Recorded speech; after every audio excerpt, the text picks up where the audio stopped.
again, no, from yesterday, nalaman natin na yung fossil fuels, o yung langis, coal, oil, and gas, are by far the largest contributor. Sila yung pinakamabigat na contributor sa climate change. Dahil sa buong mundo, 75% ng greenhouse gas yung kinocontribute nila. Okay? So yun yung nalaman natin kahapon, di ba? Fossil fuels are the largest contributor in global greenhouse gas emissions. 75%. Meaning, basically, sila yung may buhat nung climate change. Ayan. And then, if you remember what are greenhouse gases, yung greenhouse gases, maraming klase yan. Merong methane, merong carbon dioxide. Yung mga greenhouse gas, yung nagtatrap ng heat dito sa mundo natin that warm the planet. Of course, dahil nga natatrap nila yung init, painit ng painit yung mundo.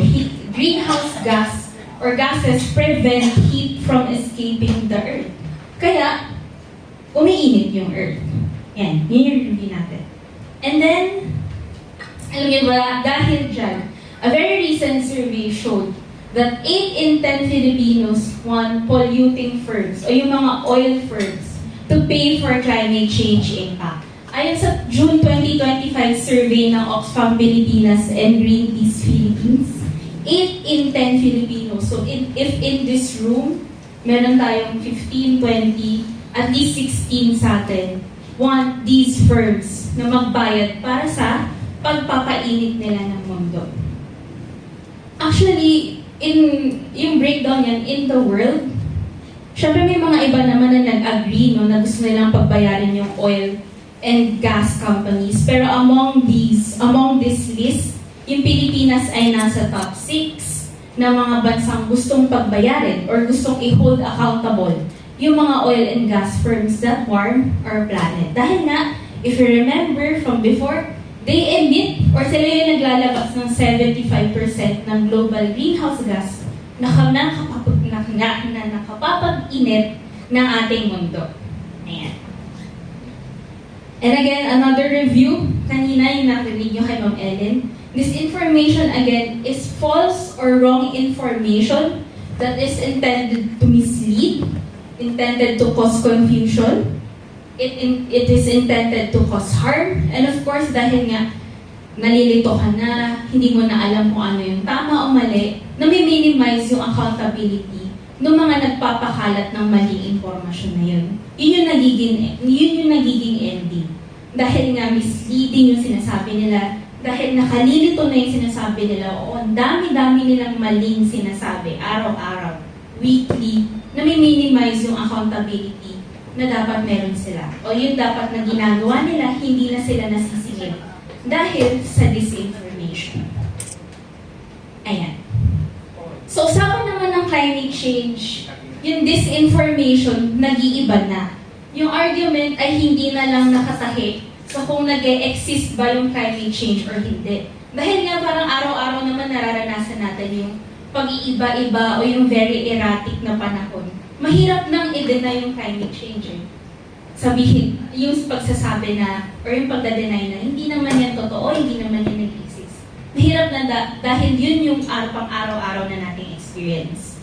And nami-mirror yan ng climate change, disinformation. Hindi na lang siya kung tungkol sa nag-exist ba siya or hindi. Sorry.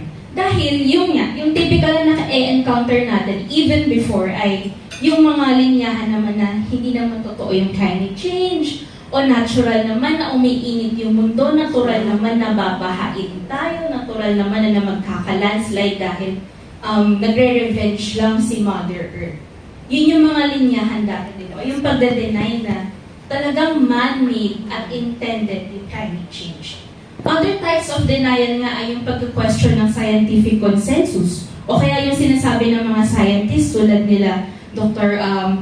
Jude Aliposa and Engineer Orale, no? Yung mga sinasabi nila, sometimes people would even say, totoo ba yan? Baka naman may agenda yung mga scientists na yan. O kaya naman, ba, hindi ba natural na iinit at lalamig lang talaga yung panahon? Yan yung type ng climate denialism. Yung simpleng pagde-deny na yun nga, kung nag-exist ba talaga yung climate change or hindi. Very black and white yung climate change denialism.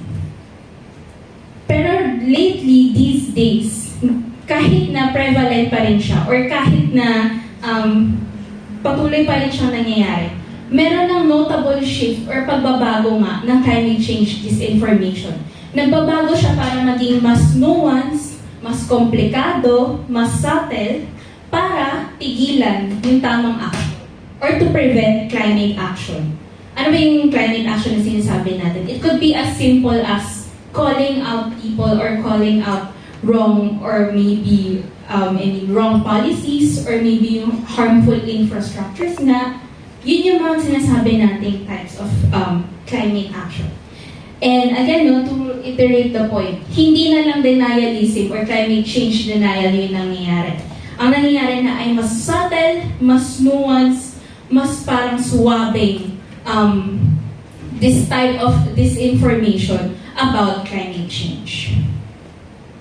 Ang tawag dyan ay climate delayism. So kung denialism simply is denial na hindi naman nag-exist yung climate change, natural lang na mag-change yung climate, natural lang na iinit o lalamig yung mundo. Ang tawag dito sa mas nuanced type ay climate delayism. You might ask, ano ba yun? At first ako rin, when I encountered this, ay tinanong ko rin, ano ba yung climate delayism? Apparently, climate delayism is a type of disinformation that acknowledges climate change exists. It knows na yes, climate change exists, it happens, it is around us, it affects us, at again, no, it also acknowledges na kailangan mong maintindihan yung nangyayaring yun, at kailangan mong gumawa ng decision, or kailangan mong maging informed when you do a decision. However, kaya siya mas nuanced, no, kaya siya mas suabe, dahil it downplays evidence. Parang ina-undermine niya or ina-underestimate niya yung reality or yung scientific evidence on climate change para nga ma-prevent yung climate action or para ma-prevent yung ikaw from taking the correct action for yourself, for your community, for your organization. At very notorious dito, maybe two most notorious forms of climate delayism ay yung pagpupush ng non-transformative solution. Tulad na nga lang yung binanggit kahapon sa mga lectures ng nila Dr. Orale nila Engineer Orale and Dr. Jude Alipot. May mga tinatayong part na sinasabi daw ay climate change friendly or climate change resilient. Pero pag tinignan nila yung plano dun sa park, pag tinignan nila yung DNA ng park, eh hindi naman siya climate change friendly dahil nga semento lang. So paano niya ma-absorb yung yung flood or paano niya ma-withstand yung extreme weather events kung puro semento lang yun. That's one type of a non-transformative solution. Another non-transformative solution, for example, yung mga pagpapalaganap ng kunyari, alternative modes of transportation. Pero ang ending napupush pa rin sila ng mga for you to consume more power, more fuel, more oil, more gas, or tulad ng sinasabing alternative form of transportation yung Grab or yung Uber. Pero yung ending pa rin nun ay it's not really an alternative, that is just different in a sense na hindi mo yung sariling sasakyan. Pero yung pinupush niya pa rin solusyon ay solution for people to use more gas. That's one type of non-transformative solution. At yung isa pa ay yung whataboutism o yung pagtuturo ng finger, no? Yung pagsasabi ng, kunyari, isang government official, sasabihin niya, kami naman nagbibuild kami ng flood control project, pero kayo kinakalatan niyo naman yung flood control project, so paano na yan? Binabarahan niyo naman yung mga estero. So kayo yung nag-cause ng climate change. Yun yung mga types or yun yung mga more subtle example of climate change disinformation. Pointing fingers. What about you? Ano yung ginagawa mo para ma-exacerbate yung climate change? Mas subtle na siya. Mas kakaiba na siya. imbis na papanagutin yung larger systems, o yung sinasabi nga kahapon ni Dr. Orale na systemic change, ang atake niya ikaw yung may kasalanan dahil sa mga choices mo, dahil sa mga ginagawa mo, ikaw yung nag-exacerbate ng climate change. Yun yung pag-aatake sa climate denialism. Ayan. Okay. Wala pala akong speak. May papanood akong video sa inyo. And then, pagda-delay na yan, yung mga pa-commercial na yan, yung mga pa-press release na yan, ang kadalasang tawag dyan ay greenwashing. Yun yung greenwashing. Essentially, greenwashing is an advertisement tactic. It is a PR thing. It is a PR strategy. And also, greenwashing is a form of climate disinformation. It falls under climate change denialism, no? Dahil nga mas subtle siya, mas nuwan siya, mas swabe siya, dahil nakasandwich na siya dun sa mga advertisement, press releases, and later on, even partnerships with other organizations that you would never think gagawin ng mga greenwashers na to. Okay, again, to review, no? Greenwashing is a PR strategy. It is the false advertising of products or practices as environmentally friendly, as mas eco-friendly to attract eco-conscious consumers, or again, evade accountability or minimize accountability. Tulad na nga lang nung commercial ng Shell. So to repeat, greenwashing is the false advertising of products or practices. Hindi lang siya yung mismong brick and mortar na produkto, but also the practices, the investments. Pwede na rin siyang mag-greenwash as environmentally friendly. Ano ba yung nasa DNA ng greenwashing? Meron namang red flags yan. Meron 3. So for this morning, ito yung 3 dapat niyong tingnan kapag meron kayong nahihinala na greenwashing. Una, greenwashing is a strategy to mislead. Sinabi nga kanina, no, yung mga climate denialism tactics and also disinformation is intended to mislead. So if you look here, greenwashing are actions that mislead the public to believe that a company or an entity is doing more to protect the environment than it actually is. Kung babalikan natin yung Shell commercial kanina, na parang nag-transform or nagbagong buhay na yung Shell na, our scientists are doing more to research renewable energy. It's a strategy to mislead. Dahil yun nga, if we look at their real activities, if we look at the paper trail tayo as journalists, ang ginagawa naman nila ay 11% lang yun ang activity nila. So that is one strategy to mislead. And also, sinabi ko na yung kanina, greenwashing is a PR tactic. It's a public relations tactic. It uses misleading language tulad ng pagle-label sa mga bagay-bagay na eco-conscious or eco-friendly o yung paglalagay, kahit yung mismong paglalagay lang ng sticker na may nakalagay na eco-friendly. That is a form of greenwashing. Kasi hindi naman nila sinasabi dun sa mismong packaging, di ba? How has this been eco-friendly? You wouldn't know unless, di ba, kalkalin mo. That is a PR tactic for you to buy their products. For them to push their products as something else. Sinasabi nila na their products are better for the environment, tulad na lang nga nung Shell commercial. And of course, lastly, greenwashing is a distraction. Hindi naman sa lahat ng pagkakataon yung greenwashing make-up event lang yan or laging niluluto sa kamungkungan or niluluto sa pansitan.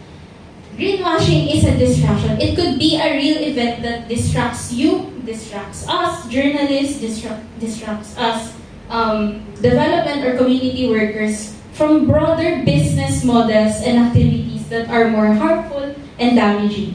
Kung maalala niyo yung mga lecture kahapon nila Dr. Ronald, nila Engineer Ronald, nila Dr. Ju, yun yung palagi nilang sinasabi, no? May mga pinupush na solution sa atin without them being forthcoming or without them being honest sa kung gaano ba katotoo yung sinasabi nila na this is climate change friendly.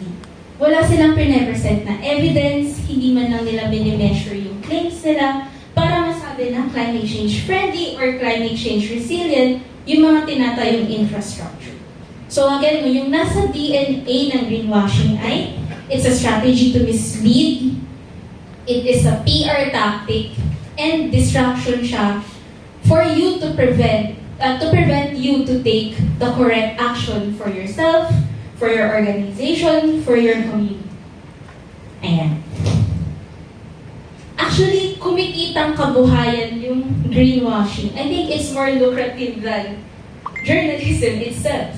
In 2023 alone, the top 5 fossil fuel companies spent 23.7 million on Google search ads to target search terms or claims related to environment sustainability.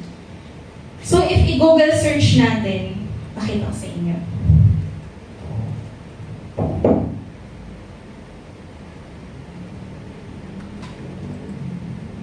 Kung i-Google search natin yung Shell Sustainability, 23.7 million yung dinedicate nila para ipalabas na they are delivering energy responsibly while addressing climate change. Kapag bumaba ka pa dyan, it's all just Shell PR. It's all just Shell greenwashing para ipalabas na they're doing more good than harm. Ayan. Tapos sa medyo baba, doon pa lang lalabas yung the fact that Shell engages in greenwashing. Ayan.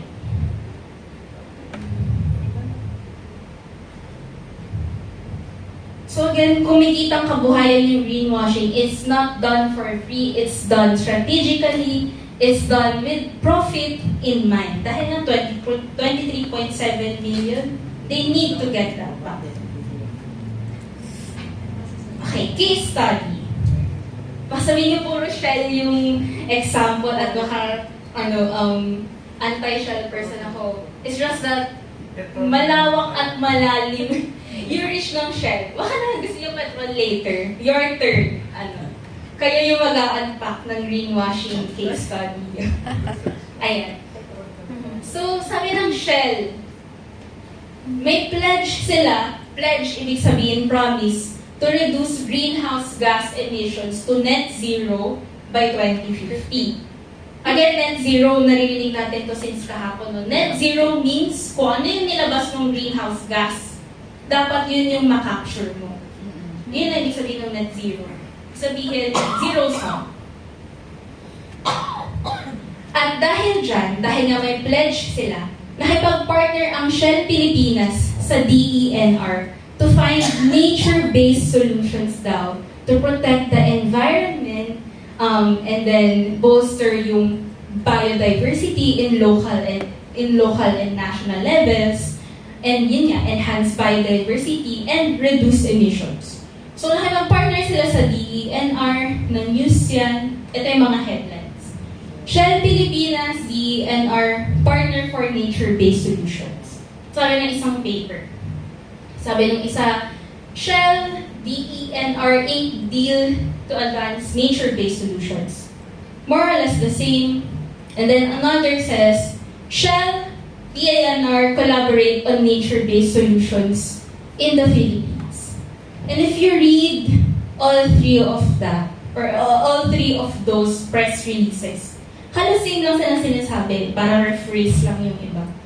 And nowhere in those reports, sinabi ng report kung ano ba talaga yung main business ng Shell. The news is just about Shell, Pilipinas, DENR partnering for nature-based solutions.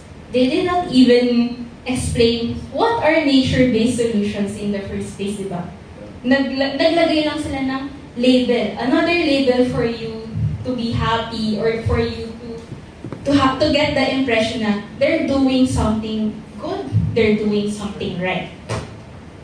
Ayan. So yung checklist natin kanina, no, titingnan natin, is this a case of greenwashing? Baka naman, it's just a partnership na helpful pala. So based on our checklist, 1, is it a strategy to mislead? Is it a PR tactic? Or is it a distraction? Or is it just Two of those things, or all of the above, or none of the above? Let's unpack. Ayan. Sabi ng Shell, partnership sila to explore nature-based solutions that protect and develop grasslands, wetlands, and coastal zones. Meaning, essentially, what you see outside this classroom, outside this conference hall, yun daw ang i-explore ng Shell at ng DENR para magkaroon ng nature-based solutions as to what, ano yung sinasolve nila, hindi nila sinabi, right? Pero yung missing context, for that same year alone, Shell Pilipinas dedicated 3 billion pesos, Pilipinas na, Shell Pilipinas, to expand its oil shop fronts. Meaning, nag-dedicate na sila ng 3 billion pesos para mas maparami, para mas mapalakas yung pagbebenta nila ng crudo. So again, no, ano yung mini-mislead nila? I mean, is it a strategy to mislead? If you look at the reports, again, if you do your work as journalists, kahit i-search nyo nga lang in Google, for the same year, you will find out that Shell Pilipinas has had 3 billion pesos para ma-expand yung storefronts nila. Para mas makita mo yung Shell everywhere you go. Para mas bumili ka ng produkto nila. Is it a PR tactic? Again, no, sa checklist natin. PR tactic lang ba yung pag-explore nila ng nature-based solutions? Ano yung buong mode, o ano yung buong direksyon na ginagalawan ng Shell? Shell Pilipinas is under the Shell Corporation entity, yung global entity. Sabi sa presentation nila sa investors in New York on Wednesday, Shell executives said they plan to grow the company's natural gas business. Again, no, keeping in mind na may pledge na sila to reduce their greenhouse gas emissions. Ang sinabi nila sa investors nila, i-grow pa natin yung business. That's what we will do for 2023. Sabi ng executives nila, so sinusugan naman yung executives nila, yung natural gas emits about half of the carbon dioxide as coal naman. So yung natural gas naman daw ay hindi mas malala yung pag-emit niya ng greenhouse gas compared sa pag-burn ng coal. So meron na silang reason agad, no? Yung kung maaalala natin later, kanina yung climate delaying, yung pag-undermine ng evidence. Yun yung ginawang reason ng Shell executives to justify why they are going in this direction, why they will expand their business within quote-unquote reason. So sinabi nila na, yung gagawin naman natin expansion, it will just be about half as devastating as burning coal. So kanina, yun yung direction nila for the entire year. Tapos, if you look at the headline, na-report yan as Shell plans to increase fossil fuel production despite its net zero pledge. Again, dun pa lang malalaman mo na yung ginagawa nilang partnerships within the same calendar year ay it's just another PR tactic. Doon naman sa top level or doon naman sa direction nila, hindi naman yun yung direction tinatakot talaga ng Shell. It's just another partnership for them to hide under or to hide behind. Kasi yung ginagawa naman nila ay expansion pa rin, growing business. Tapos on the side of DENR naman, is this a new thing? Dapat bang na-news pa ba yung partnership nila with Shell? In the first place, ano yung mandato ng DENR, right? Yung mandato nila is be the primary agency responsible for conservation, management, development, and proper use of the country's environment and natural resources. So yung part, may isip na lang natin or matatanong na lang natin sa sarili natin, yung partnership ba nila with Shell is the right way, is the right thing to do? Is that within their mandate? Or yung mandato ba nila is to actually hold Shell accountable as the primary agency responsible for the conservation and management of our natural resources, diba? So again, do you think that is a PR tactic or not? I see someone saying yes. Okay. And last, Is this partnership with Shell, is this partnership with DENR a distraction? Again, if we look at the reports, if we go beyond the press release, ano yung mahanap nating context? Yung binabanggit ni Ma'am Ellen kanina na, in climate change reporting, context is gold. Context is key. So ano yung context na nawawala dito?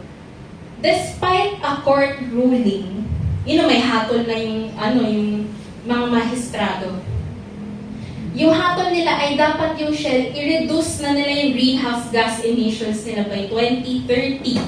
Meaning, in 5 years, dapat konti or nabawasan na yung greenhouse gas emissions nila to 45%. Ina-appeal nila yung decision na yun.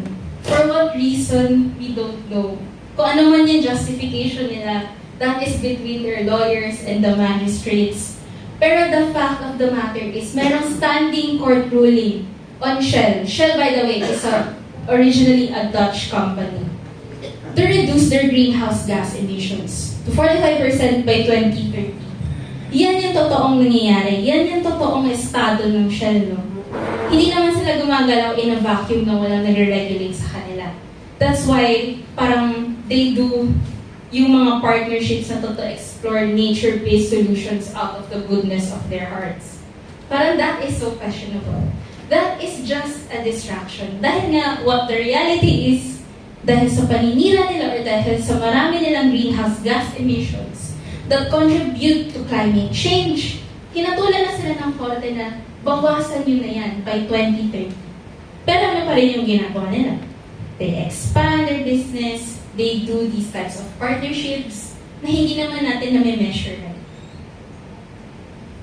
So ayan, again, no, just to give you something to look for, ano ba yung mga red flag na dapat yung hanapin? Unang-una sa lahat, when you receive a press release, I think ginagawa naman na natin itong lahat. Let's review that. Review the marketing materials. Pag may nakita kayong poster, pag may nakita kayong post sa Facebook, pag may nakita kayong quote, hindi lang ng Shell, quote ng congressman, quote ng government agency, quote ng private corporation, even quote ng NGO. Review the marketing materials and ask yourselves, gaano ito katotoo? And that's where your journalism training comes in. Sa search nyo, you will look for experts, you will look for evidence, para matulungan kayong i-review yung marketing materials. Hindi naman kayo magre-rely sa sarili nyo lang na, I think, hindi to totoo. Dahil nga, journalist tayo, media tayo, maghahanap tayo ng eksperto, dokumento, na makakapag-support or makakapag-argue otherwise. Ayan. Tapos, of course, if you see something, you should also check for labels. Kunyari, may nakita kayong ref or aircon, tapos sinasabi sa inyo ng salesman, ano po to, environment friendly to. Pero, wala naman siyang ganyan, Energy Star sticker. Tapos, sinasabi niya na, hindi po yan malakas kumonsumo ng kuryente. Itong Energy Star sticker is a worldwide standard for you to know na yung appliance mo ay mahina lang kumonsumo ng electricity. So, if you wanna buy an appliance na mahina lang kumonsumo ng electricity, look for this. Tapos pag binibentahan ka ng, ano lang po yan, parang 1 watt lang po yan, ganyan. Hanapin mo yun. Kasi yan yung makakapagpatunay na that label. Pag nandyan yung label na yan, that means totoo yung sinasabi na mahina lang siya kumonsumo ng energy. And then another, if kunyari, bibili ka ng tubig, bottled water, kadalasan sa mga company with, environmental friendliness in mind, as in genuine environmental friendliness in mind, meron silang sticker sa packaging nila na nakalagay Certified B Corporation. So that is also one label for you to know na yung binibili mo ay it's made with this consciousness in mind. And another label, yung fair trade, is also another label dyan sa mga iniinom nyo or kinakain nyo that would tell you ito ay produce, ito ay ginawa ng walang naagrabyadong farmer or middleman, and parang yung buong proseso ng paggawa ng produktong yun ay fair trade from production to the transportation sa grocery stores or sa palengke. Fair trade yung produktong yun. So those are just some of the labels that you would see or that you should look for, no, para ma-confirm kung gini-greenwash ka lang ba nung advertisement na yan or totoo ba yun. Ayan. These are just some of them, not all, pero yan kadalasan yung makikita niya. Even here in the Philippines, those labels are global, but especially here in the Philippines. Ayan. Tapos again, no, as journalists, kapag may nakita tayong press release, syempre, hindi lang natin siya i-take as gospel. What we do is investigate company reports, read them, have someone else help you read them together, and of course, yung sinasabi nga kahapon na hanapin natin yung environmental impact assessment or environmental impact statements kasi that would be our golden or primary evidence para mapatunayan or ma-debunk yung sinasabi ng mga government officials, local or national, in saying na this project is not harmful at all. Parang we must remember no, na anyone who says anything, nasa kanila yung, nasa atin yung mission no, para malaman kung totoo ba yung sinasabi nila or hindi. How true or how false yung sinasabi na 84% toxic yung bay. How true or how false na 29 culverts and 3 creeks yung meron around Cabato Bay. Ayan, nasa atin yung responsibility to go out there and check, go out there and ask for the environmental impact statements. And on the other hand, mandato naman nilang ibigay yun under the transparency and accountability laws that we have. And of course, yung FOI na. But of course, we know naman the reality isn't as pretty as that na ibibigay natin. But again, no, what we should look for is investigate everything that they're saying. Question everything that they're saying. Ayan. Tapos another red flag that you would look for if may nakita na kayong infrastructure development or even a company that wants to build infrastructure in your area, okay na mag-Google kayo at i-search nyo ano ba yung mga kaso or controversies or lawsuits na involve yung mga kumpanyang yun. Kasi kadalasan, based on experience, no, tulad ng San Miguel Corporation, what they do in one area is similar to what they do in another area. Doon sa bandang Batangas, they also try to apply for LNG power plant doon. And then, nalaman ng mga fisher folk and other stakeholders na that power plant will endanger the Verde Island Passage. If you're familiar with the Verde Island Passage, isa yung very marine rich, very marine biodiverse area yung Verde Island Passage. Kaya yung unang-unang tumutol doon ay yung mga fishing folk. Kasi syempre kung may LNG power plant doon, saan na sila mafi-fish, diba? Or anong klaseng fish pa ba yung mafi-fish nila kung planta na yun? Again, no, so what another corporation does in one area is kind of similar again to what they will do in another.